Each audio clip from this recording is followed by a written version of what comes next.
नमस्कार दोस्तों, स्वागत है एक बार फिर से आप सभी का हमारे इस चैनल में जिसका नाम है ऑल हिट एग्जाम। और आज के इस वीडियो में हम लोग देखेंगे हिंदी यूपी टेट 2026 की तैयारी के लिए हिंदी का ये हम लोगों का आज का भाग 2 होगा, पार्ट 2 होगा, दूसरा वीडियो होगा, सेकंड पार्ट का वीडियो होगा। इसके पहले वाले वीडियो में हम लोगों ने हिंदी के वर्णों के बारे में देखा था, जैसे कि कंठ, तालव्य, मूर्धन्य, दंत्य, ओष्ठ्य, नासिक्य, कंठ तालव्य वर्ण, कंठोष्ठ वर्ण, दंतोष्ठ वर्ण और जिह्वा मूलक वर्ण। यहाँ तक हम लोगों ने पढ़ लिया था। और उसके बाद आगे आज इस वीडियो में यहाँ से शुरू करेंगे वर्णों के उच्चारण स्थान की तालिका को समझते हुए चलेंगे दोस्तों। तो यूपी टेट 2026 की तैयारी के लिए हिंदी का पेपर 1 और पेपर 2 दोनों के लिए वीडियो होगा। और हिंदी एक ऐसा विषय है दोस्तों जो कि सभी प्रकार के एग्जाम के लिए आपको हेल्प करेगा तैयारी करने में। तो चलिए स्टार्ट करते हैं दोस्तों। आज के इस सेशन में वर्णों के उच्चारण स्थान की तालिका, उच्चारण स्थान और उनके वर्ण। तो कंठ से जो वर्ण का उच्चारण होता है उसमें आपका अ, आ और क वर्ग जितने हैं, क, ख, ग, घ, अंग और विसर्ग, ये सभी जो वर्ण हैं, ये सभी वर्ण और स्वर कंठ से बोले जाते हैं, यानी इनका उच्चारण जो होता है वो कंठ से होता है। उसके बाद आता है आपका तालु यानी कि तालव्य।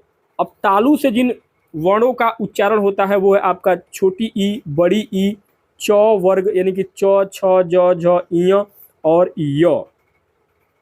तो ये जो वर्ण हैं इनका उच्चारण जो है वो आपका तालु यानी कि तालव्य से होता है। इसके बाद आता है आपका मूर्धा यानी कि मूर्धन्य। मूर्धन्य दोस्तों, मूर्धा से जो आपका उच्चारण होता है उसमें आता है वर्ण ऋषि वाला री, ट वर्ग यानी कि ट, ठ, ड, ढ, अण, र और खटकोर वाला स। तो ये जो वर्ण है ये आपके मूर्धा से, मूर्धन्य से इनका उच्चारण होता है। उसके बाद आता है आपका दंत यानी कि दंत से किसका उच्चारण होगा, तो दंत वाले जो वर्ण हैं वो हैं आपके ली, त वर्ग, त, थ, द, ध, न और ल और छोटा स, सपेरा वाला स। तो इन सभी वर्णों का उच्चारण दंत से होता है। उसके बाद आता है आपका ओष्ठ यानी कि ओष्ठ्य यानी कि होठों के द्वारा जिन शब्दों का उच्चारण होता है वे शब्द होते हैं आपके छोटा ऊ, बड़ा ऊ, प वर्ग यानी कि प, फ, ब, भ, म। तो इन सभी वर्णों का उच्चारण ओष्ठ से होता है यानी कि होठों के द्वारा होता है। इसके बाद आगे आता है आपका नासिक्य यानी कि नाक के द्वारा किन वर्णों का उच्चारण होता है, तो वो होता है आपका अंग, अंग, इय, र, न और म। ये ऐसे वर्ण हैं जिनका उच्चारण नाकों के द्वारा होता है, यानी कि नासिक के व्यंजन कहे जाते हैं। उसके बाद आता है आपका कंठ और तालु यानी कि कंठ तालव्य दोनों को मिला करके, कंठ और तालु दोनों को मिला करके जिन शब्दों का उच्चारण होता है वो है आपका ए, छोटा ए और बड़ा ए। उसके बाद आता है आपका कंठ और ओष्ठ यानी कि कंठोष्ठ यानी कंठ और होठ दोनों को मिला करके जिन वर्णों का उच्चारण होगा वो होगा आपका ओ और औ। उसके बाद आता है आपका दंत प्लस ओष्ठ यानी कि दंतोष्ठ। तो दंतोष्ठ जो वर्ण होते हैं उनका उच्चारण आपका व से होता है। उसके बाद आपका आएगा स्वर यंत्र यानी कि अली जिह्वा। स्वर यंत्र जो वर्ण होते हैं जिनको अली जिह्वा कहते हैं उनका उच्चारण आपका ह। ह एकमात्र ऐसा वर्ण है जिनका उच्चारण स्वर यंत्र यानी कि अली जिह्वा से होता है। तो यहाँ तक आपको समझ में आएगा दोस्तों। स्क्रीनशॉट लेके आप रख लीजिए, आपका एक अच्छा नोट्स बन जाएगा। बाकी नोट्स चाहिए तो मेरे टेलीग्राम चैनल को ज्वाइन कर लीजिएगा, आपको पूरा ये नोट्स मिल जाएगा। अब दोस्तों इसके बाद अपना अगला टॉपिक आता है वाक्य। वाक्य क्या होता है, वाक्य की परिभाषा और उनके अंग।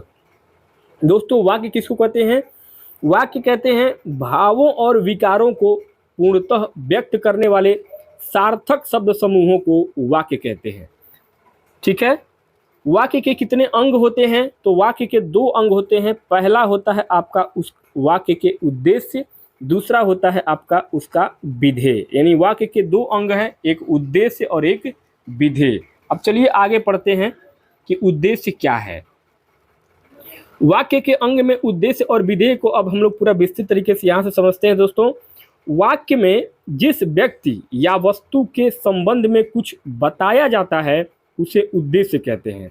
उद्देश्य में कर्ता तथा उसका विशेषण होता है। जैसे कि सोहन खेल रहा है, तो सोहन खेल रहा है, इस वाक्य में सोहन जो है वह क्या है? एक उद्देश्य है। क्योंकि यह इसके बारे में कुछ बताया जा रहा है, मतलब कि सोहन के बारे में बताया जा रहा है कि सोहन क्या कर रहा है, खेल रहा है। ठीक है, तो उद्देश्य आपको समझ में आ गया। अब चलते हैं आगे, दूसरा विधेय के बारे में। विधेय दोस्तों उद्देश्य के विषय में जो कुछ भी बताया जाता है वह आपका विधेय होता है, और इसमें क्रिया, कर्म तथा उनका विस्तार होता है। उदाहरण के लिए समझिए, ये कवि अच्छी कविताएं लिखता है। तो इस वाक्य में ये कवि यानी कि ये कवि जो है, ये कवि क्या है, उद्देश्य है, क्योंकि उसके विषय में कुछ कहा जा रहा है। जैसे कि कविताएं लिखता है, कवि क्या कर रहे हैं, कविताएं लिखते हैं। तो यहाँ पे आपका विधेय हो जाएंगे कविताएं लिखते हैं, यानी क्योंकि इसमें वे बातें हैं जो कवि के विषय में कही गई हैं। ठीक है, आपको वाक्य के उद्देश्य और विधेय बहुत अच्छे से समझ में आ गए होंगे। चलिए नेक्स्ट अब आगे बढ़ते हैं। अब अर्थ के आधार पर वाक्यों के कितने भेद होते हैं दोस्तों, ये समझिए। पहला आपका आता है विधानवाचक वाक्य। विधानवाचक वाक्य क्या होता है, तो विधानवाचक वाक्य वे वाक्य जिनमें क्रिया के होने या करने की बात कही गई हो उन्हें विधानवाचक वाक्य कहते हैं। उदाहरण के लिए जैसे कि सूर्य पूरब से निकलता है, बच्चे रोज विद्यालय जाते हैं। अर्थात वे वाक्य जिनमें क्रिया के होने या करने की बात हो रही है, यानी कि उसको हम विधानवाचक वाक्य कहते हैं। ठीक है, दूसरा आता है आपका निषेधवाचक वाक्य। निषेध का मतलब होता है आपका निगेटिव, यानी कि वे वाक्य जिनमें क्रिया के न होने या न करने का बोध हो उसे निषेधवाचक वाक्य या नकारात्मक वाक्य कहते हैं। उदाहरण के लिए बच्चे रोज स्कूल नहीं जाते हैं, तो यहाँ नहीं लगा है यानी कि ये क्या है, निगेटिव शब्द, निगेटिव वाक्य है। हम अब घूमने नहीं जाएंगे, मतलब कि निषेधात्मक वाक्य, निषेधवाचक वाक्य। चलिए आगे, इसके बाद आपका अगला वाक्य आता है अर्थ के आधार पर प्रश्नवाचक वाक्य। प्रश्नवाचक वाक्य का चिन्ह आपका यहाँ पे है, अर्थात जिन वाक्यों में प्रश्न किया जाता है उन्हें प्रश्नवाचक वाक्य कहते हैं। उदाहरण के लिए जैसे कि आज तुमने क्या खाया, यानी कि तुमसे प्रश्न पूछा जा रहा है कि आज तुमने क्या खाया। उदाहरण के लिए आजकल वह क्यों परेशान रहते हैं, क्यों लगा हुआ है और यहाँ पे प्रश्नवाचक चिन्ह लगा है, तो ये क्या हो जाएगा, आपका प्रश्नवाचक वाक्य हो जाएगा। उसके बाद अगला आपका वाक्य आता है संकेतवाचक वाक्य। संकेत यानी कि आपका कुछ संकेत दे रहा हो, अर्थात जिन वाक्यों में एक क्रिया का होना दूसरी क्रिया पर निर्भर होता है या किसी शर्त की पूर्ति का विधान किया जाता है उन्हें संकेतवाचक वाक्य कहते हैं। उदाहरण के लिए यदि वह समय पर स्टेशन पहुंच गया होता तो उसकी गाड़ी न निकलती। अच्छे काम करोगे तो अच्छा ही फल मिलेगा। तो यहाँ पे आपका जो है संकेत किसका दिया जा रहा है, यानी कि जिन वाक्यों में एक क्रिया का होना दूसरी क्रिया पर हमेशा निर्भर हो या किसी शर्त की पूर्ति का विधान किया जाता हो, वहाँ पे आपका संकेतवाचक वाक्य होता है। ठीक है, यानी कि एक क्रिया का दूसरी क्रिया पर निर्भर होना। आगे अगला वाक्य है आपका संदेहवाचक वाक्य। संदेहवाचक वाक्य जिन वाक्यों में संदेह या संभावना पाई जाए उन्हें संदेहवाचक वाक्य कहते हैं। जैसे कि शायद आज बारिश हो जाए, तो शायद यहाँ जो शब्द लगा हुआ है ये क्या है, संभावना को दिखा रहा है कि शायद आज बारिश हो भी सकती है, नहीं भी हो सकती है। उसके बाद अब तक भैया घर पहुँच चुके होंगे। होंगे मतलब कि उम्मीद कर रहा है, संदेह जता रहा है कि पहुँच चुके होंगे। पहुँचे हैं या नहीं पहुँचे ये कन्फर्म नहीं है। ठीक है, तो यहाँ पे क्या है, संदेहवाचक वाक्य है। उसके बाद अगला वाक्य आता है आपका इच्छावाचक वाक्य। इच्छावाचक वाक्य किसे कहते हैं, तो इच्छावाचक वाक्य जिन वाक्यों में वक्ता की इच्छा, कामना, शुभकामना, आशा, आशीर्वाद आदि के भाव प्रकट हों उन्हें इच्छावाचक वाक्य कहा जाता है। जैसे कि उदाहरण के लिए ईश्वर आपकी मनोकामना पूरी करे, यानी कि क्या है, इच्छा जताई जा रही है कि ईश्वर आपकी मनोकामना पूरी करे। आपकी यात्रा मंगलमय हो, यानी कि इच्छा जताया जा रहा है। ठीक है, आगे अगला है आपका आज्ञावाचक वाक्य। आज्ञावाचक वाक्य क्या होता है? जिन वाक्यों से आज्ञा, अनुरोध, आदेश, प्रार्थना आदि के भाव प्रकट हों उन्हें आज्ञावाचक वाक्य कहते हैं। उदाहरण के लिए जैसे कि आप मेरे पास आकर बैठिए, इसमें क्या है? आग्रह है, यानी अनुरोध किया जा रहा है। कृपया आप यहाँ हस्ताक्षर कर दें, यहाँ पे क्या हो रहा है? आपको एक अनुरोध किया जा रहा है। ठीक है, अगला है आपका वाक्य विस्मयादिवाचक वाक्य। विस्मयादिवाचक वाक्य क्या होता है? तो जिन वाक्यों में विस्मय, हर्ष, शोक, घृणा, क्रोध आदि मनोभावों का प्रकट होना पाया जाए वहां पर आपका विस्मयादिवाचक वाक्य होता है। जैसे कि वाह, इसे खाकर मजा आ गया। तो जहां भी सेंटेंस में ये वाला चिन्ह लगा हो वह आपका विस्मय को दर्शाता है, और विस्मय का चिन्ह आपका यहाँ पे लगा हुआ है। वाह, इसे खाकर मजा आ गया, देखिए यहाँ पे चिन्ह लगा हुआ है। फिर है आपका हाय, बेचारा भूखा ही सो गया होगा। तो यहाँ पे आपका क्या है? विस्मय का चिन्ह दिखाया जा रहा है। आगे अब दोस्तों बात आती है रचना के आधार पर वाक्यों के प्रकार और सरल वाक्य।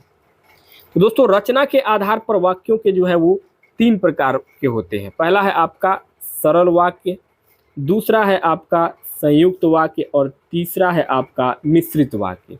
सबसे पहले देखते हैं सरल वाक्य को। सरल वाक्य क्या होता है? जिन वाक्यों में केवल एक ही उद्देश्य तथा एक ही विधेय हो उन्हें सरल वाक्य कहा जाता है। जैसे कि राम विद्यालय जाता है, सूर्य पूरब से निकलता है, वह बाजार जाकर फल लाया। तो यहाँ क्या है?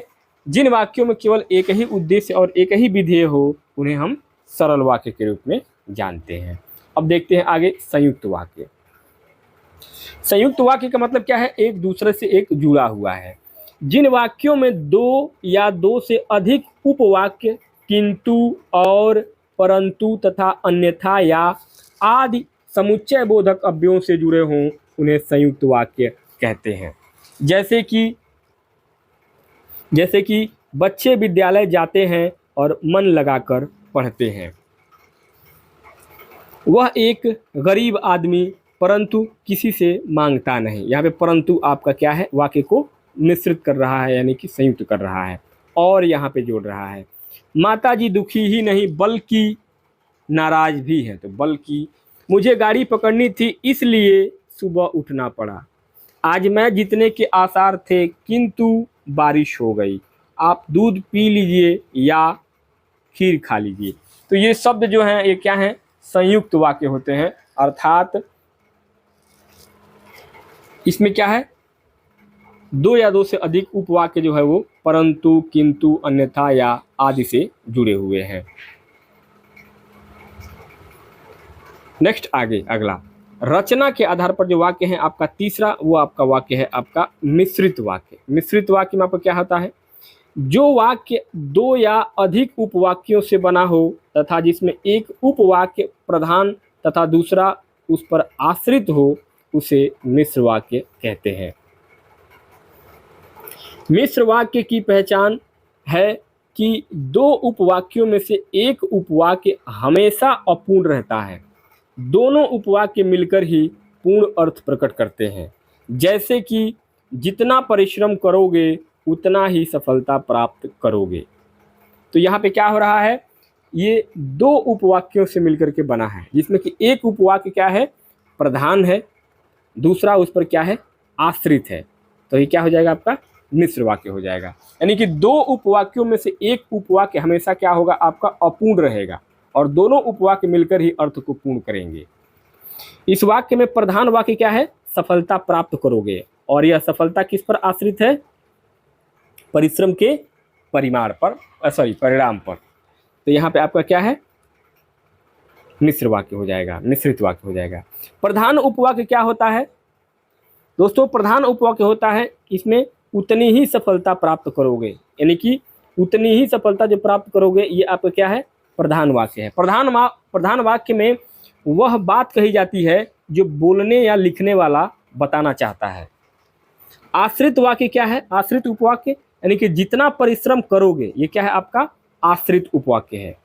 आश्रित में वह कारण, दशा, अवस्था या बात होती है। ठीक है, तो आपको मिश्रित वाक्य समझ में आ गया होगा। नेक्स्ट दोस्तों, आगे मिश्रित वाक्य की पहचान और उनके उदाहरण एक बार समझ लीजिए। मिश्रित वाक्य की पहचान कैसे करें कि मिश्र वाक्य है? तो मिश्र वाक्य में कि, जो, वह, जिसे, उसे, ऐसा, जो, वही, जिसे, यदि, तो, जैसे क्या है, व्याधिकरण योजक होते हैं। क्या होते हैं? व्याधिकरण योजक इसमें लगे होते हैं। जैसे कुछ उदाहरण देखेंगे तो आपको स्पष्ट हो जाएगा। जैसे कि रेशमा इसलिए स्कूल नहीं गई क्योंकि वह बीमार है। तो यहाँ पे क्या है? क्योंकि जो लगा है ये क्या है? आपका व्याधिकरण योजक है। जो विद्यार्थी परिश्रमी होता है वह अवश्य सफल होता है। तो यहाँ पे क्या है? वह लगा है। पिताजी ने कहा था कि जल्दी घर आ जाना। तो ये सब क्या है? आपके मिश्रित वाक्य की पहचान है, यानी कि मिश्र, इसमें दो उपवाक्य जुड़े हुए हैं और ये इनके जो है वो योजक, व्याधिकरण योजक चिन्ह है। ठीक है, आगे अब दोस्तों देखते हैं हिंदी की ध्वनियों के पारस्परिक अंतर की कुछ जानकारी। इसमें विशेष रूप से स, खटकोर वाला, छोटा स, खटकोर वाला स और बड़ा शरीफा वाला स, ब, व, ड, ढ, ड, ढ, छतरी और न और ड की जानकारी। तो सबसे पहले हम देखते हैं ड, ढ तथा ड, ढ में अंतर क्या होता है। दोस्तों, ड और ढ इनका प्रयोग शब्दों के बीच में या अंत में किया जाता है, शुरू में नहीं किया जाता है। जैसे कि लड़ना, पढ़ना, सड़क, पेड़, गढ़ना, पढ़ाई। तो जहाँ भी आइए शब्द यानी कि ड यानी बिंदु वाले ये जो है ना, बिंदु वाले, ये बिंदु वाले ड, ढ जो हैं ये हमेशा क्या होंगे? शब्दों के बीच में आएंगे, शुरुआत में कभी भी नहीं आएंगे। ठीक है, और ये वाले जो ड, ढ होते हैं जिन पे बिंदु नहीं होता है, इनका प्रयोग शब्द के हमेशा शुरू में होता है, अंदर नहीं होगा, यानी कि बीच में नहीं होगा। जैसे कि डायरी, ढलान, ढोलक आदि। ठीक है, तो इनका आपको जानकारी हो गया कि इसमें क्या अंतर होता है और इसको कहाँ इस्तेमाल होता है। चलिए अब आगे देखते हैं आपका ड, ढ तथा ड, ढ में अंतर हमने देख लिया। अब देखते हैं अंग। अंग, तो अंग दोस्तों क्या है? अंग एक पंचमाक्षर होता है जिसका उच्चारण नाक से होता है। इसका प्रयोग शब्दों के ऊपर बिंदु के रूप में होता है। अंग, जैसे कि रंग, रंग, कंगन, कंगन। ये क्या है? अंग का जो उपयोग है ये आपका ऊपर बिंदु के रूप में होता है। ये क्या है? पंचमाक्षर कहा जाता है इसको। इसके बाद आपका आता है अनुस्वार। अनुस्वार अनुस्वार के उच्चारण में नाक से अधिक सांस निकलती है और न या म की ध्वनि आती है। जैसे कि आपका घंटा, इसमें आपका घंटा पे बिंदु आ गया। संबंध, संबंध में आपका बिंदु आ गया। तो ये क्या है? आपके अनुस्वार हो गए। ये क्या है? आपके अनुस्वार हो गए। इसके बाद आपका आता है ये वाला अंग। अब इसमें क्या है? ये अंग अल्प प्राण तथा ढ जो है ये आपका महाप्राण ध्वनि में इसकी गिनती की जाती है। अंग की अल्प प्राण में और ढ की महाप्राण में गिनती होती है, याद रखिएगा हमेशा। अंग और ज इनका उच्चारण जो है, अंग और, सर ये ज नहीं होगा, ये आपका इया है। इया बताते हैं, ये से आपका ये इया है। ये इया जो होता है ना ये, तो अंग और इया का उच्चारण स्वतंत्र वर्ण के रूप में कभी भी नहीं होगा। अंग और इया का उच्चारण स्वतंत्र वर्ण के रूप में कभी भी नहीं होता है। तो ये स्क्रीनशॉट लेकर रखते जाइए आप लोग। चलिए अब देखते हैं आगे स, ख, स का अंतर। दोस्तों, उच्चारण स्थान की दृष्टि से अंतर। स जो शब्द है ये आपका स दंत इसमें हमारी जिह्वा दांतों के निचले भाग को स्पर्श करती है, जैसे कि सरल, समय, सहज, सूचना आदि। तो ये सौ जो शब्द है ये आपका दंत वाला शब्द है, और जिह्वा जो है हमारे दांतों के निचले भाग को छूती है, तब जाके ये शब्द हम बोल पाते हैं, उच्चारण कर पाते हैं। फिर ये आपका खटकोर वाला जो ख है, स है, ये आपका मूर्धन्य में आता है, कि इसको जब जब जीभ तालू के पीछे वाले भाग से टकराती है तो उससे जो आवाज़ निकलती है तो उसे ही हम मूर्धा बोलते हैं, जैसे कि भाषा, भाषण, विशेष। ये सब क्या है आपके ख जो है ये आपका मूर्धन्य वर्ण होता है। ये वाला स जो है शरीफा स, ये तालव्य व्यंजन है। जब जिह्वा हमारे तालू से टकराती है तो उसे तालव्य कहते हैं, जैसे कि शलजम, शरीर, शिक्षा, शुरू। ये सब क्या है, ये वर्ण आपका तालव्य है। तो तीनों सौ के बारे में आपने समझ गया, तीनों सौ का अंतर समझ गए। अब चलिए आगे देखते हैं। अब देखते हैं प्रयोग की दृष्टि से क्या अंतर होता है। प्रयोग जो करते हैं तो इन तीनों श, श और सौ के क्या नियम होंगे। तो जहाँ पर बड़ा वाला श और एक खटकोर वाला श दोनों एक साथ आए तो वहाँ पहले तालव्य यानी कि ये वाला श जो बड़ा वाला श है वो आता है, उसके बाद मूर्धा वाला श आता है, जैसे कि विशेषज्ञ। तो इससे पहले आपका तालव्य वाला स आएगा, ये पहले तालव्य वाला स आएगा, उसके बाद आपका मूर्धा वाला आएगा। विश्लेषण, तो यहाँ भी आपका पहले बड़ा स आएगा फिर छोटा स आएगा। विशेषता, तो यहाँ भी आपका पहले बड़ा स आएगा उसके बाद से आपका छोटा स आएगा। जहाँ भी दोनों ये 100 एक साथ आएंगे तो नंबर 1 पे पहले यही वाला नंबर 1 पे आएगा, नंबर 2 पे हमेशा ये वाला 100 आपका आएगा, ये याद रखिएगा, ये नियम है। तालव्य श, तालव्य श का प्रयोग कैसे होता है। तालव्य श इसका उच्चारण तालु से होता है, जिसके कारण इसे तालव्य श कहते हैं, जैसे कि शक्तिशाली, शायद, शोषण, शामिल। ये सब क्या है, तालु से इनका उच्चारण होता है। और ये वाला छोटा वाला जो स है यह एक सामान्य वर्ण है जिसका उच्चारण स्थान दंत है, यानी कि दंत से इसका उच्चारण होता है छोटे वाले स का।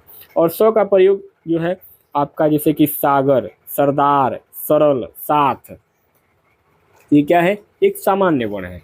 तो तीनों स जो है प्रयोग के दृष्टि से आपने समझ लिया कि प्रयोग कैसे करेंगे इन तीनों स को। बड़ा स, खटकोर वाला स, यानी कि तालव्य स, मूर्धन्य स और दंत स, सभी ये तीनों स और एक ह, ये सब चारों मिलके आपका ये ऊष्म व्यंजन में आते हैं। तीनों श और ह ऊष्म व्यंजन में आते हैं। सामान्य रूप से ये छोटा वाला जो स है इसका प्रयोग तत्सम शब्दों में होता है, और ये बड़े वाले यानी खटकोर वाले मूर्धन्य जो स है इसका वर्ण उच्चारण में नहीं होता है, इसका हमेशा लेखन में आता है, लिखने में इसका काम आता है। उच्चारण में इसका मूर्धन्य स का जो है वो बहुत कम आता है, रेयर केस में। चलिए आगे अब देखते हैं दोस्तों बाकी के वर्णों में अंतर, जैसे कि व, ब तथा न, र। व और ब का अंतर क्या होता है। व जो शब्द है, वर्ण है, व जो वर्ण है एक दंतोष्ठ वर्ण है। इसका प्रयोग कैसे होता है, जैसे कि विनाश, वाक्य, वाचक, वह। ये क्या है, एक व जो शब्द है ये आपका एक दंतोष्ठ वर्ण होता है। ब क्या है, ब एक ओष्ठ वर्ण है, यानी कि होठों से इसका उच्चारण होता है। ब का प्रयोग, ब का प्रयोग सामान्य शब्दों में एवं उपसर्ग के रूप में भी इसका प्रयोग होता है, जैसे कि बाल, बलवान, बात। ठीक है, तो व और ब में आपने अंतर समझ लिया। और एक चीज़ और ध्यान में रखिए, ब वर्ण का प्रयोग संस्कृत में बहुत कम लेकिन हिंदी में बहुत अधिक होता है, ब का प्रयोग। अब देखते हैं न और र में क्या अंतर होता है। न एक स्वतंत्र व्यंजन है, जबकि र पंचमाक्षर है जो कि एक नासिक के वर्ण में आता है। ठीक है, तो न और र में अंतर समझ लीजिए। न का प्रयोग अनुस्वार के रूप में किया जाता है, जैसे कि रंग, पतंग, निबंध आदि। र का प्रयोग जैसे कि प्रणाम, ऋण, कृपाण आदि। ठीक है, र का उच्चारण स्थान हमेशा आपका स्वतंत्र वर्ण के रूप में होता है, ये वाला जो र है। ड़ और न में मुख्य अंतर यह है कि जिन तत्सम शब्दों में ड़ होता है उनके तद्भव के रूप में ड़ के स्थान पर न प्रयुक्त होता है। ये इसमें एक विशेष अंतर है ड़ और न को समझने में। तो उम्मीद करता हूँ आपको व और ब में अंतर समझ में आ गया होगा, न और ड़ में अंतर समझ में आ गया होगा और उनका इस्तेमाल भी समझ में आ गया होगा, कैसे इसका इस्तेमाल होता है। अब आगे देखिए छाता वाला छ और छतरी छ में क्या अंतर होता है। तो छतरी वाला जो छाता वाला जो छ है यह एक स्वतंत्र व्यंजन है, जबकि छतरी छ क्या है, एक संयुक्त व्यंजन है। छतरी छ जो है ये आपका देखिए क और मूर्धन्य स को मिला करके छतरी छ बनता है। ये संयुक्त वर्ण है, व्यंजन है। और छोटा छ, छाता वाला छ तालव्य वर्ण है, जैसे कि छात्र, छत, छड़ी। जबकि ये छतरी छ कंठ और मूर्धन्य वर्ण है। इसमें हल्का क और मूर्धन्य स की मिली-जुली ध्वनि रहती है, जैसे कि कक्षा, परीक्षा, क्षेत्र। ठीक है, तो आपको छतरी छ और छाता छ इसमें अंतर समझ में आ गया होगा। अब बढ़ते हैं आगे, अनुस्वार। अनुस्वार क्या होता है और पंचम वर्ण। दोस्तों अनुस्वार स्वर के बाद आने वाला व्यंजन है। अनुस्वार स्वर के बाद आने वाला व्यंजन है। इसकी ध्वनि नाक से निकलती है। हिंदी भाषा में बिंदु जो है वो आपका अनुस्वार के रूप में प्रयोग होता है, यानी कि बिंदु अनुस्वार का प्रयोग हम विभिन्न जगहों पर करते हैं, देखते हैं। और पंचम वर्णों के स्थान पर अनुस्वार का प्रयोग, पंचम वर्ण जैसे कि अंग, इञ, ड़, न, म, ये पंचमाक्षर कहलाते हैं। इनके स्थान पर अनुस्वार का प्रयोग किया जाता है। जैसे कि आपका ये गंगा, गंगा ऐसे भी लिखा जाएगा, गंगा ऐसे पंचमाक्षर में लिखा जाएगा।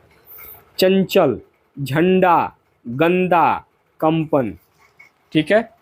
अनुस्वार शब्द जैसे कि संबंध, सुंदर, संस्कृति, संपूर्ण, आनंद आदि, ये आपके अनुस्वार शब्द होते हैं। आगे अनुनासिक क्या है। अनुनासिक क्या होता है। अनुनासिक ये आपका इसका पहचान है। दोस्तों अनुनासिक स्वरों के उच्चारण में मुंह से अधिक तथा नाक से बहुत कम सांस निकलती है और इन स्वरों पर चंद्र बिंदु यानी कि ओम वाला जो बिंदु है इसका प्रयोग होता है, जो कि शिरोरेखा के ऊपर लगता है, जैसे कि गांव, आँख, कुआं, माँ। इस क्या है, अनुनासिक है। अनुनासिक शब्द जैसे कि चांद, कांच, अंधेर, पहुंच, ऊंचाई, टांग, पांच, सांस, महंगाई आदि, ये सब क्या है, अनुनासिक शब्द हैं। बिंदु को हिंदी में अनुस्वार और चंद्र बिंदु को अनुनासिक कहा जाता है। याद रखिएगा एक पॉइंट के रूप में इसको। आगे अब देखते हैं दोस्तों अनुस्वार और अनुनासिक चंद्र बिंदु में क्या अंतर होता है। अनुनासिक चंद्र बिंदु और अनुस्वार बिंदु। पहला, अनुनासिक जो है वो आपका स्वर है, जबकि अनुस्वार मूलतः क्या होता है, आपका व्यंजन में आता है। अनुनासिक चंद्र बिंदु को परिवर्तित नहीं किया जा सकता, उसको बदला नहीं जा सकता है, जबकि अनुस्वार को वर्ण में बदला जा सकता है। तीसरा है आपका अनुनासिक का प्रयोग केवल उन शब्दों में ही किया जा सकता है जिनकी मात्राएं शिरोरेखा से ऊपर न लगी हों, जैसे कि अ, आ, उ, ऊ। उदाहरण के रूप जैसे कि हंस, चांद, पूंछ। ठीक है। अब समझिए अनुस्वार। अनुस्वार, जबकि अनुस्वार हर तरह की मात्राओं वाले शब्दों पर लगाया जा सकता है, जैसे कि आपका संबंध। शिरोरेखा से ऊपर लगी मात्राओं वाले शब्दों में अनुनासिक के स्थान पर अनुस्वार अर्थात बिंदु का प्रयोग ही होता है, जैसे कि गोंद, कोपल। ये क्या है, यहाँ पे बिंदु लग गया तो ये आपका अनुस्वार का काम हो गया। तो अनुनासिक और अनुस्वार में आपको अंतर समझ में आ गया। अब चलते हैं विराम चिन्ह के ऊपर। विराम चिन्ह क्या होता है। विराम चिन्ह दोस्तों बोलते समय हम अपने भावों को पूर्ण रूप से स्पष्ट करने के लिए आवश्यकता अनुसार जहाँ रुकते हैं उसको हम कहते हैं विराम चिन्ह। यदि हम बिना रुके बोलते चले जाएं तो भाषा की अभिव्यक्ति पूर्ण रूप से नहीं हो पाती है, इसमें अर्थ भी अलग हो जाता है, यानी जो हम कहना चाह रहे होते हैं वो सही से अभिव्यक्त नहीं हो पाता है। इस रुकावट को ही विराम कहते हैं, रुकना कहते हैं। और इस विराम को प्रदर्शित करने के लिए व्याकरण में कुछ चिन्ह निर्धारित किए गए हैं। इन्हीं चिन्हों को विराम चिन्ह कहते हैं। जैसे कि रोको मत जाने दो, तो यहाँ जो विराम चिन्ह लगा है ना, ये पूरे वाक्य को किस तरीके से बदल दिए। जैसे कि रोको मत जाने दो, अगर ये पढ़ने का तरीका और समझने का तरीका आपको समझना है तो रोको के बाद थोड़ा सा रुक जाइए, यानी कि रोको मत जाने दो, यानी कि उसको रोकना है, उस आदमी को रोकना है। यहाँ रोको मत जाने दो, तो केवल ये बिंदु जो है एक बार यहाँ लग गया और एक बार बिंदु यहाँ लग गया, तो इसमें देखिए कितना फर्क आ जा रहा है। इन दोनों वाक्यों को पढ़कर देखिए कि बोलते समय बीच में रुकना कितना आवश्यक है। आपको खुद ही अंदाजा लग जाएगा कि एक वाक्य में कह रहा है कि रोकना नहीं, इसको जाने दो, चल जा रहा है जाने दो, भाग जाने दो, और एक वाक्य में बस कह रहा है कि रोक लो, इसको जाने मत दो, यानी कि इसको रोकना है, इसको जाने नहीं देना है, केवल विराम चिन्ह से। तो विराम चिन्ह का इतना महत्व है हिंदी भाषा में। आगे अब देखते हैं विराम चिन्ह के प्रकार। विराम चिन्ह कितने प्रकार के होते हैं। सबसे पहले आपका आता है एक डंडी लकीर आएगी, तो ये आपका पूर्ण विराम हो जाएगा। सॉरी, एक बिंदु ऐसे आएगा तो ये क्या हो जाएगा आपका अल्प विराम हो जाएगा। उसके बाद अल्प विराम, सॉरी, ये आपका अर्ध विराम, एक बिंदु और ऊपर एक नीचे ये वाला बिंदु रहेगा, ये चिन्ह रहेगा तो आपका ये अर्ध विराम होगा। और अल्प विराम के लिए केवल आप एक नीचे बिंदु डाल देंगे तो ये आपका अल्प विराम हो जाएगा। प्रश्नवाचक चिन्ह आपका ऐसे बनता है, देख रहे हैं, सॉरी, विस्मयादिबोधक चिन्ह आप देख रहे हैं ऐसे होगा। कोष्टक, ये तीनों कोष्टक हैं, बड़ा कोष्टक, महिला कोष्टक, ये कोष्टक आपके ऐसे होते हैं कोष्टक के चिन्ह। उद्धरण चिन्ह, उद्धरण चिन्ह या अवतरण चिन्ह जो होते हैं, ये आप देखिए उद्धरण चिन्ह ऐसे होता है, ये अवतरण चिन्ह आपका ऐसे होता है। निर्देश सूचक चिन्ह, तो ये आप देख पा रहे हैं, निर्देश सूचक चिन्ह आपका ऐसे होता है। योजक चिन्ह जो है और निर्देश सूचक चिन्ह दोनों लगभग सेम होता है। विवरण चिन्ह, विवरण चिन्ह में आप देख पा रहे हैं कि ऐसे करके ऐसे कर देंगे तो ये आपका विवरण चिन्ह हो जाएगा। उपविराम में आप जो है डबल बिंदु लगा देंगे तो उपविराम हो जाएगा। लाघव चिन्ह, लाघव चिन्ह केवल आप छोटा ओ बना देंगे तो आपका ये लाघव चिन्ह हो जाएगा। और हंस पद या त्रुटि बोधक चिन्ह आपका ऐसे होता है। तो इन सभी चिन्हों को आपको समझ लेना है, स्क्रीनशॉट ले लेना है और अपना समझ लेना है दोस्तों। बाकी पीडीएफ के लिए टेलीग्राम चैनल को ज्वाइन करिए, वहाँ पे आपको सारे पीडीएफ मिल जाएंगे। विराम चिन्ह का दोस्तों प्रयोग कैसे करना है आपको, चलिए देखते हैं। पूर्ण और अर्ध विराम, पूर्ण विराम का प्रयोग यानी कि ये वाला प्रयोग कैसे करेंगे, एक सीधा लकीर, जब वाक्य के अंत में प्रायः पूर्ण विराम लगाया जाता है, अर्थात जब वाक्य समाप्त हो जाता है तो पूर्ण विराम चिन्ह का प्रयोग करते हैं। जैसे कि वह एक नेक इंसान है, यहाँ पूर्ण विराम लग गया। हम कल दिल्ली घूमने जाएंगे, पूर्ण विराम लग गया। अर्ध विराम का प्रयोग कैसे होता है, अर्ध विराम यानी कि वाक्य में जहाँ पूर्ण विराम से कम किंतु अल्प विराम से अधिक रुकने की आवश्यकता हो वहाँ अर्ध विराम का प्रयोग किया जाता है। जैसे कि मैं उसे पसंद करता हूँ, वह मुझसे नफरत करता है। सूर्योदय हो गया, चिड़िया चहकने लगी और कमल खिल गए। तो यहाँ पे आपका अर्ध विराम का भी प्रयोग हुआ है, अर्ध विराम का भी प्रयोग हुआ है और पूर्ण विराम का भी प्रयोग हुआ है। तो ऐसे वाक्य में आपका अर्ध विराम का प्रयोग होता है। आगे अब अल्प विराम और प्रश्नवाचक चिन्ह कैसे होते हैं, तो जब पूर्ण विराम से कम समय के लिए वाक्य के बीच में रुकना पड़े तो अल्प विराम चिन्ह का प्रयोग किया जाता है। जैसे कि भारत में गेहूँ, चना, बाजरा, मक्का आदि बहुत सी फसलें उगाई जाती हैं। तो ये आपका क्या हो जाएगा, अल्प विराम हो जाएगा, यानी कि थोड़ा सा यहाँ पे रुकना है, थोड़ा सा रुकना है। आगे है प्रश्नवाचक चिन्ह का प्रयोग। जिस वाक्य में कोई प्रश्न पूछा गया हो उसके अंत में यह चिन्ह लगाया जाता है। जैसे कि उदाहरण के लिए, क्या मैं तुम्हारे घर आ सकता हूँ, तो ये आपका प्रश्नवाचक चिन्ह लग गया, तो ये क्या है आपका प्रश्नवाचक वाक्य हो गया। आपका क्या नाम है, प्रश्नवाचक वाक्य हो गया। आगे आता है आपका विस्मयादि बोधक चिन्ह का प्रयोग। आश्चर्य, शोक, हर्ष आदि भावों को प्रकट करने वाले शब्दों को विस्मयादि बोधक चिन्ह कहते हैं। जैसे कि वाह, हम यह मैच भी जीत गए, तो यहाँ पे आपका ये विस्मय का चिन्ह लगा हुआ है, ये आपका पूर्ण विराम का चिन्ह लगा है। अरे तुम यहाँ क्या कर रहे हो, तो इसमें आपका जो है विस्मय का भी चिन्ह है और प्रश्नवाचक चिन्ह भी है, यानी कि प्रश्न भी पूछ रहा है और आश्चर्यचकित भी है। अब देखते हैं कोष्टक। कोष्टक क्या दोस्तों, ये आपका छोटा कोष्टक, महिला कोष्टक, बड़ा कोष्टक।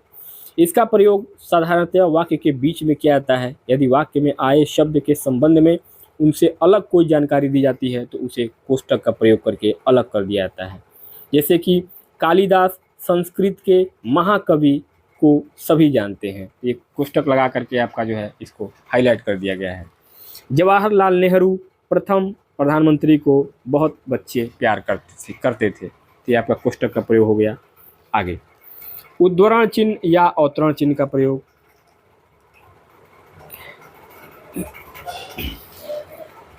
तो यहाँ देखिए उद्धरण चिन्ह या अवतरण चिन्ह का प्रयोग में देखिए ये आपका उद्धरण चिन्ह है। किसी व्यक्ति की कही हुई या लिखी हुई बात को ज्यों का त्यों लिखने के लिए उद्धरण या अवतरण चिन्ह का प्रयोग किया जाता है।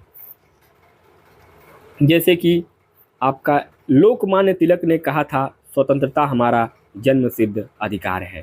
तो यहाँ पे क्या है आपका ये जो उद्धरण चिन्ह का प्रयोग यहाँ पे किया गया है। वहीं गांधी जी ने कहा कि सत्य ही ईश्वर है, तो ये क्या है आपका अवतरण चिन्ह का प्रयोग है। यानी कि जहाँ भी आपका ऐसे चिन्ह होगा फिर लास्ट में ऐसे होगा, शुरू में यानी पहले शुरुआत में 6 बनेगा और लास्ट में 9 बनेगा, शुरू में 6 बनेगा, शुरू में 66 बनेगा, लास्ट में 99 बनेगा, तो ये आपका क्या हो जाएगा अवतरण चिन्ह हो जाएगा। और 99 ही केवल बनता है, तो ये क्या हो जाएगा आपका उद्धरण चिन्ह हो जाएगा। अब आपका आगे आता है निर्देशक सूचक और योजक चिन्ह। तो निर्देशक सूचक और योजक चिन्ह में दोस्तों इसमें निर्देशक सूचक चिन्ह का प्रयोग जो है वो कैसे होता है। निर्देशक चिन्ह का प्रयोग निम्न स्थितियों में होता है। जैसे कि किसी बात को उदाहरण द्वारा स्पष्ट करने के लिए निम्नलिखित शब्द के वाक्य के अंत में कथन के बाद संवाद लिखते समय इसका प्रयोग होता है। जैसे कि अक्षय कहिए क्या बात है, यानी कि अक्षय से पूछा भी जा रहा है कि कहो क्या कहना चाह रहे हो। निम्नलिखित प्रश्नों के उत्तर लिखिए। यहाँ क्या लगा है आपका एक निर्देश दिया जा रहा है कि भाई तुम इन प्रश्नों के उत्तर लिखो। आगे राष्ट्रीय स्वतंत्रता संग्राम के सेनानी भगत सिंह को कौन नहीं जानता है, तो यहाँ पे ये जो लगा हुआ है चिन्ह ये आपका निर्देश दे रहा है कि भगत सिंह को कौन नहीं जानता है। बिल्कुल सही बात है। अब आपका आता है योजक चिन्ह। योजक चिन्ह जो है ये भी सही उसी तरीके से आता है। इसका उपयोग दो शब्दों को जोड़ने में होता है। इसका प्रयोग द्वंद्व समास में किया जाता है और द्वंद्व समास का ये पहचान भी है योजक चिन्ह। जैसे कि नेहा खेलते खेलते गिर गई, तो खेलते खेलते यानी कि यहाँ पे क्या लगा है एक जोड़ने का वाक्य है योजक चिन्ह। रात दिन ये क्या है आपका योजक चिन्ह है और ये द्वंद्व समास का दर्शाता है।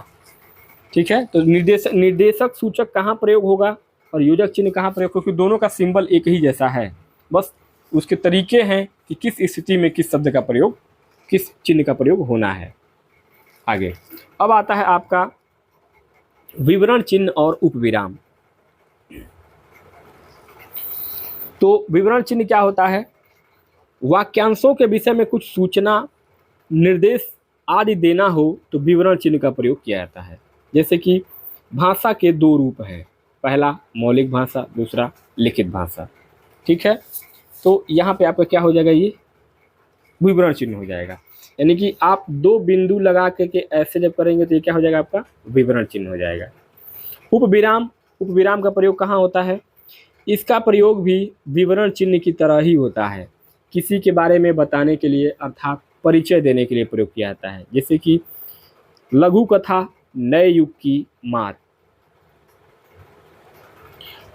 यानी कि जैसे आप टाइटल देखते होंगे, किसी फिल्म का टाइटल होता है तो उसमें जैसे कि गदर एक प्रेम कथा, तो गदर ऐसे लिखा जाएगा और उसके बाद एक उपविराम लगेगा और यहाँ पे आपका लिखा जाएगा एक प्रेम कथा। तो ये यानी कि गदर के बाद एक डैश लगाएंगे तो ये आपका उपविराम, यानी कि थोड़ा सा यहाँ पर रुकना है। तो गदर एक प्रेम कथा। तो ये वैसे ही लघु कथा नए युग की मार, जैसे कामायनी एक महाकाव्य। तो ये आपका उपविराम का प्रयोग है। आगे लाघव चिन्ह और त्रुटिपूर्वक हंसपद चिन्ह। लाघव चिन्ह क्या होता है, छोटा सा ओ बना देंगे तो आपका ये लाघव चिन्ह हो जाएगा। लाघव चिन्ह शब्दों का संक्षिप्त रूप लिखने के लिए लाघव चिन्ह का प्रयोग होता है। जैसे कि डॉक्टर, यानी कि डा बना करके आगे थोड़ा सा छोटा सा जीरो बना देंगे तो क्या आ जाएगा, डॉक्टर हो जाएगा। जैसे कि पंडित, तो पंडित में आपका पन लिख के आगे बिंदु जीरो लगा देंगे, यानी कि छोटा सा ओ बना देंगे तो आपका ये पंडित हो गया। ईस्वी, ईस्वी में ई बना करके आगे जीरो लगा दिए तो आपका ईस्वी हो गया। आगे त्रुटिपूरक या हंसपद चिन्ह क्या होते हैं, जब किसी वाक्य या शब्द में कुछ लिखने से शेष रह जाए तो उसको ठीक स्थान पर लिखने के लिए त्रुटिपूरक चिन्ह या हंसपद का प्रयोग करते हैं। जैसे कि यहाँ पे हिमालय भारत के, यहाँ पे क्या है, यहाँ पे देखिए इस चिन्ह का प्रयोग है कि यानी कि यहाँ पे कुछ चीज़ें छूट गई है जो यहाँ पे ऐड होना है, लिखना है। तो यहाँ पे जैसे हिमालय भारत के देश में है, तो यहाँ पे देश चूँकि जगह कम था, जगह नहीं था, छूट गया था, तो यहाँ पे आगे हम ऐसे तीर लगा के देश यहाँ पे लिख देंगे तो पढ़ने वाला समझ जाएगा कि यहाँ पे कुछ वाक्य छूटा है, कुछ शब्द छूटे हैं।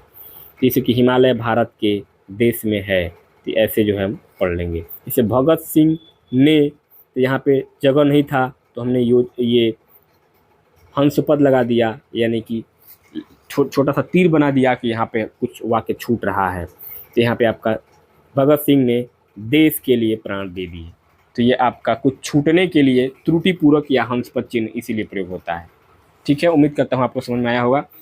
तो दोस्तों इस प्रकार से इस वीडियो में हम लोगों ने आज देखा है हिंदी भाषा का बहुत ही बेहतरीन कंप्लीट। अब इसके बाद आगे वाले वीडियो में हम लोग देखेंगे पूरे विलोम शब्द, पर्यायवाची शब्द, उसके बाद आपके आगे के जो टॉपिक होंगे तुकांत शब्द, इकारांत, अकारांत, ये सब देखेंगे। तो ये वीडियो कैसा लगा मुझे कमेंट बॉक्स में जरूर बताइएगा। बाकी मिलते हैं नेक्स्ट वीडियो में नए टॉपिक के साथ, तब तक के लिए बहुत बहुत धन्यवाद।